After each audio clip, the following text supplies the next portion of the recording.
السلام علیکم ورحمۃ اللہ وبرکاتہ۔ محترم سامعین، خواتین و حضرات، اجالا چاندنی امید اسلامک چینل سے میں آپ کی خدمت میں ویڈیو لے کر حاضر ہوا ہوں۔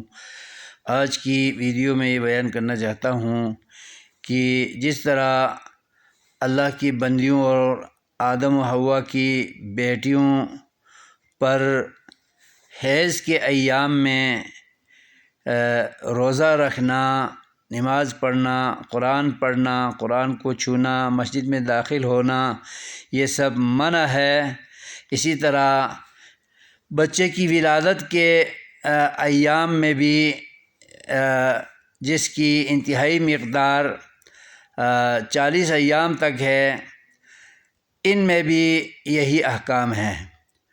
اور مسجد میں داخل ہونے کی، قرآن پڑھنے کی، قرآن کو چھونے کی، نماز پڑھنے کی اور روزہ رکھنے کی ممانعت ہے، یہ اللہ کی طرف سے رخصت ہے۔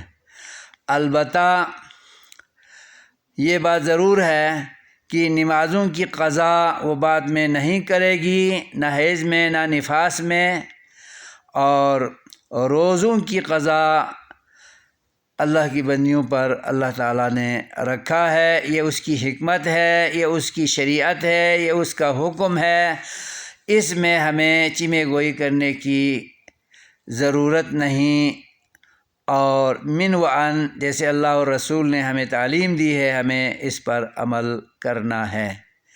اور حیض کے ایام میں بھی اور نفاس کے ایام میں بھی اللہ اور رسول نے شادی شدہ جوڑوں کو جماع کرنے سے، ہم بستری کرنے سے اور سیکسی حالات سے گزرنے سے منع کیا ہے۔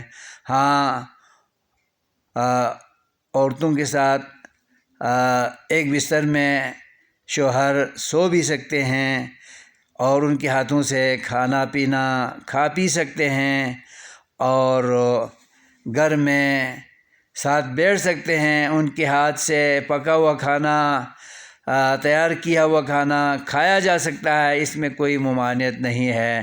ان مسائل کو ضرور یاد رکھ کر عمل پیرا ہونے کی ضرورت ہے۔ اللہ ہمیں سمجھ دے اور اعمال کو قرآن و سنت کی روشنی میں کرنے کی توفیق عطا فرمائے۔ آمین۔ وصلی اللہ علی النبی وآلہ وسلم۔